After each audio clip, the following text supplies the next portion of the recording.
John Fredericks Radio Network. Great to have you with us on the John Fredericks Radio app. Joining us now, Congressman, 5th District, Republican, Denver Riggleman.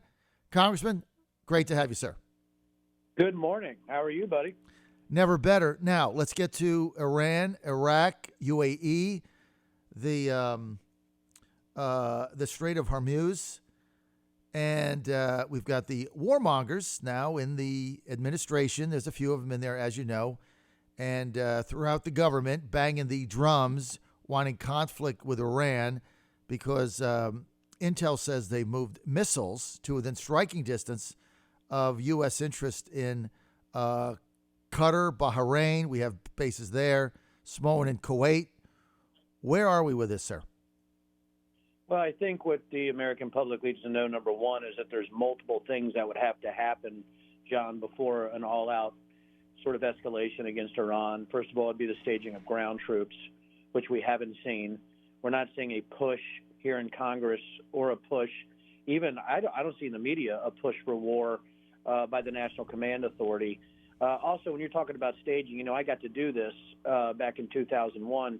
We'd already be seeing deployments of B-2s, B-1s, even a limited deployment of certain types of aircraft would allow us to do a full, sort of a full-scale attack on Iran. Iran is a whole different beast than Iraq.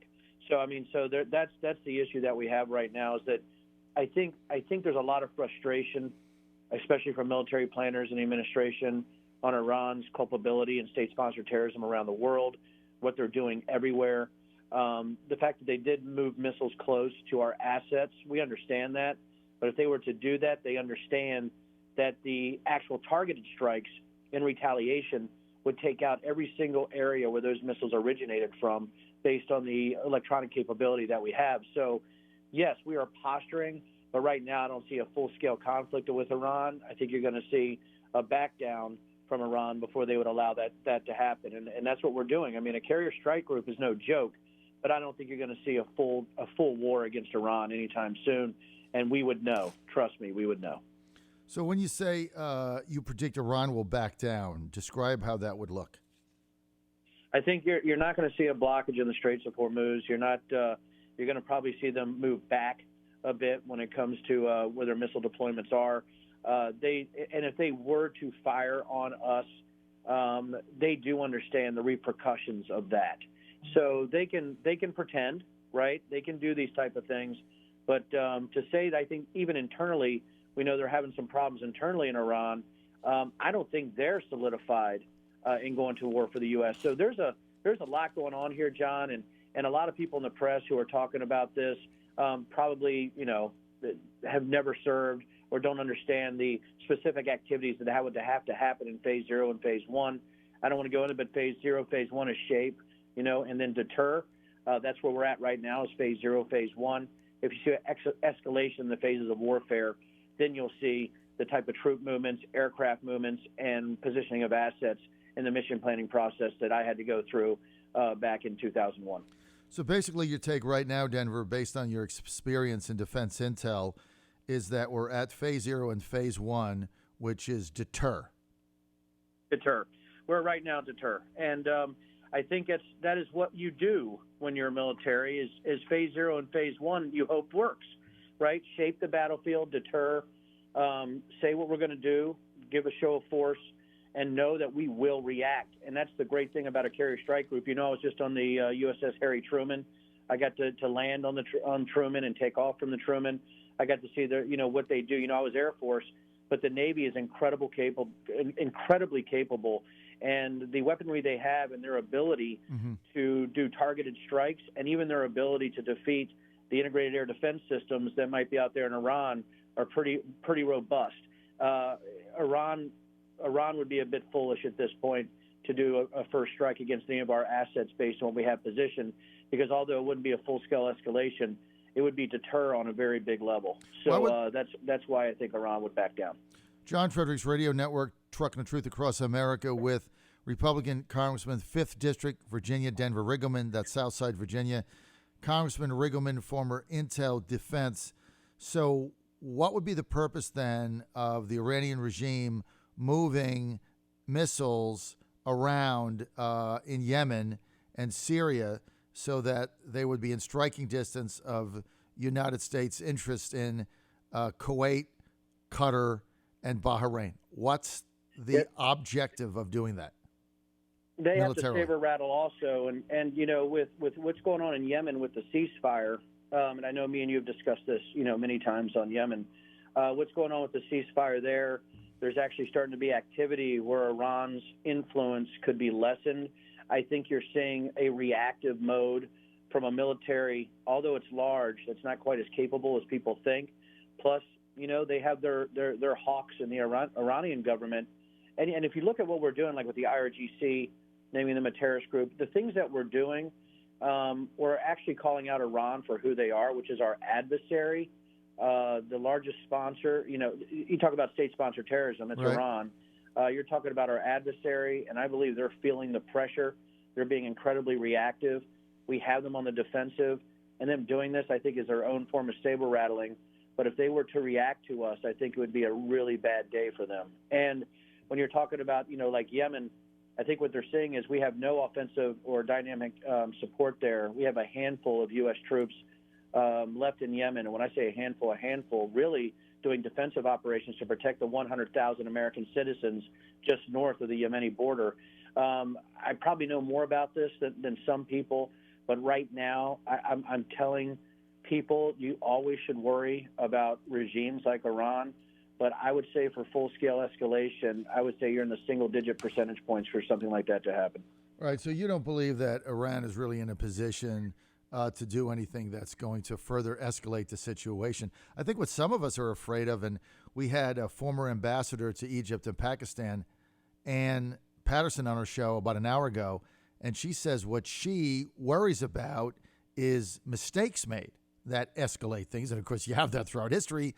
Somebody shoots somebody fires a missile, don't really have authorization to do that. They panic, and then things get out of hand, like in the Gulf of Tonkin, for instance, right? So, well, you know, that's a good point. Iran, though, their GCI strategy, they actually have a very centralized strategy on how their military operates. We are actually more autonomous. Based on the professionalism and actually the expertise of our military commanders in tents, and our ROEs. Iran is much more top-down centralized, and probably I would say there's a lot more at risk for somebody to go autonomous on the Iranian side. Mm-hmm. I'm not as worried about that based on their military doctrine. Again, we can talk about theoreticals here because you always have to worry about some crazy guy in the corner who wants to fight his way out from 10 people, right, John? Right. You know, he's had 4 beers and he wants to fight even though he's facing overwhelming odds and will go down. You do worry about that, and Iran has proven to be sometimes very unpredictable. But I think based on their top-down structure, based on how they actually do things, again, yes, we always have to take that into consideration, which is in our courses of action. It's what we are looking at. It's why we have incredible military commanders. And I would tell people to trust the American military. They got their orders. But right now, again, we're in phase 0, phase 1. People don't need to panic. Don't look at the chattering class about, you know, Trump, you know, arguing with his advisors. And listen, arguing is good in the American public. And that's why we have a commander-in-chief. And that's why we have a national command authority. That's why we have military brass. That's why we have commanders that can execute the mission. That's why we're the United States of America. So I would tell people you can worry, but do trust in our foundation and what we are as an American government and military. Now, look, I think that's exactly the right approach to take, and I really appreciate you coming on today and sharing that with us. I want to change topics for a second, and the president yesterday signing an executive order to protect U.S. networks from foreign espionage, a move that appeared to me, as I was on one of the conference calls with reporters yesterday, to target Huawei, the company Huawei, and also China specifically in the telecommunications area. Do you think this was the right move the president made? Because some people seem to think it was harsh, but the Commerce Department is saying that there has just been a history now of, you know, the executive order didn't single out China, but in just looking at it, it was meant for China. How do you respond to this? We've had complaints. I was, how do I talk about this in a way that, okay, how about this? Huawei is a bad actor. And so if you look at it that way, that we've had issues with them this is not months, this is years. Years. And we understand that. This is actually a pretty bold and decisive move, and I agree with it based on my experience in the National Security Agency. So you think the president made the right decision here? Oh, I do. Absolutely. My staff compiles multiple newspapers. I probably read 8 or 9 publications per morning. I've already done that this morning. And when I look at some of the ridiculousness, you have, and John, here's the thing, you've been around, but when I see certain articles in off newspapers or even in mainstream publications that might have been written by somebody, who just got their liberal arts degree, in North American pottery, people need to understand that they have no idea on some levels what they're talking about. And it was funny, I was reading one, oh my gosh, this attack or these issues or this thing going on against Huawei could stop 5G deployment. Oh, come on. I mean, stop it. It's just people trying to find some kind of clickbait or thinking they have some kind of technical expertise. They don't. And I think people need to realize that look at exactly what's happening. Look at what American interests are. And when you do that, you realize that a lot of the clickbait headlines you see are absolute tripe. And I think I'm starting to get it when it comes to, there is good press and bad press. And I've had both. Mostly the bad press is just straight up lying or clickbait ridiculousness or the clickbait headline doesn't match the text, which seems to be also the Democrats' bills in Congress, which they're, so, the bill, that, say H.R. 1, the For the People Act, was For the Politicians Act, they have no idea. They're just naming bills for clickbait for the lowest IQ members of their voting blocks. And I think that's what we're getting in journalism. So when you see what's going on, Huawei was a bad actor, period, dot. It's not going to stop deployment of 5G. Stop it. We're going to be fine. The Democratic, we're going to coin this term here, hashtag Democrat clickbait bills. I love that. We're going to have to steal that one from you right there. Today at the Rose Garden, the president is going to outline his immigration reform legislative package. No Democrat, Denver, honestly, Congressman, is going to sign on to this. So it's going to 2020. But I guess my question is, if Democrats are not going to play ball here and engage in this dialogue, aren't you negotiating with yourself? Why not just go into 2020 with the same immigration reform plan you had in 2016 that got you elected, that it was a little more hard line that some of the moderate Republicans want? Go forward with that and be done with it. And then maybe you get a Republican majority back and actually pass it this time instead of not doing anything in 17 and 18. What's the point? Well, I got invited to that today, by the way. I'll be there. Which is going to be interesting for me, right, John? So, yes. I'll be at that press conference today, as far as I know, unless my schedule gets whacked. But here's the thing. I think this is also about USMCA. This just isn't about immigration. The issue that we're having in rural areas like myself is that there's a massive decrease in available labor. So there's 3 things here I think you're going to see, and I got to guess because this plan hasn't been released to me either, right, John? I don't know what's in it. My guess is this. I think they're going to call for a complete secure border. I think complete funding based on DHS and CBP recommendations. I think the second thing they're going to look at is an increase in H-2B workers, and also I would hope some deregulatory action on H-2A workers. And I would also hope, based on our new technologies, we can do stuff 5 years. We could do stuff today, John, 5 years ago we could not do. Mm-hmm. We have new ability to do data matching. I think we can make E-Verify a very robust system. I think the 3 things is a completely secure border. I think we streamline immigration for labor-specific legal, migrant workers, and I think we increase that based on demand. And also, I think we make E-Verify very robust. I think you're going to see something like that where it's, listen, we're willing to deal. We want legal immigration because rural communities are suffering with lack of labor, and they're actually losing GDP, and they're losing job share. We have to help them because people are migrating out of those areas with lost population, with jobs actually growing in this superheated economy. We need more demand-based migrant workers, but we have to have a secure border. I think you're going to see this secure border argument, which I completely agree with. I think you're going to see this. We need to we need to streamline immigration, which I agree with, and I hope to see that we're going to strengthen E-Verify. That's going to put the Democrats on tilt. We're going to get in front of the issue on this. They're going to push back in a very anemic way because we know there's emergency on the border, and then he's probably going to leverage that to get the USMCA through, which also helps rural communities.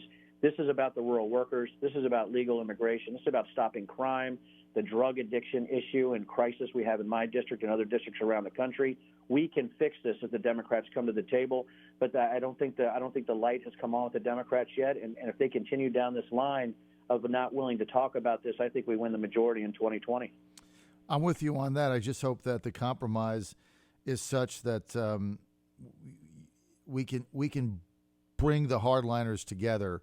And I'm not necessarily talking about the Ann Coulters of the world, but there's still a lot of Republicans that believe that immigration is too high and it's going to be a lot of empty rhetoric. We have to see some action.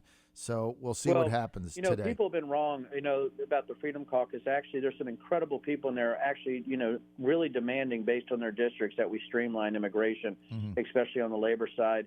You're seeing a lot of the caucuses, the Republican Study Group, which I'm a member of also. All of them are saying, listen, we need to streamline immigration. There's incredible bills that are coming out because they do know right now we just lack labor, John. We are just out of people to work in these areas. And you have some very far-right groups that are completely wrong about this. They just don't even understand because they're not out there trying to make a living with their families. It's absolute crap. I'll debate anybody on the immigration issue, and I'll hurt them, intellectually. So I just think that we've come to a time that we need to realize we're a nation of immigrants, but we're also a nation of laws. We have to secure the border. We have to build the walls and physical barriers. We have to get our technology and communications more, actually have a robust way forward. We can do all of this. We're Americans, damn it. I think that's what people like me, who's been in politics for 11 months now, 12 months, my entire life. I think if you're a business guy, a military guy, and a common sense guy, you start looking at this and you realize that a lot of these people are playing politics based on, the Twitter left. And the fact is, if you're playing to the dumbest part of your population, you're not going to get anything done, and that's what the Democrats are doing. Denver Riggleman, we're out of time. Congressman, thanks for being with us. We'll see you at the Rose Garden today. We'll look for you there. You're on the John Fredericks Radio Network, trucking the truth across America. Congressman, thanks for being with us, and as always, thank you for your candor. Sir, you have a great day.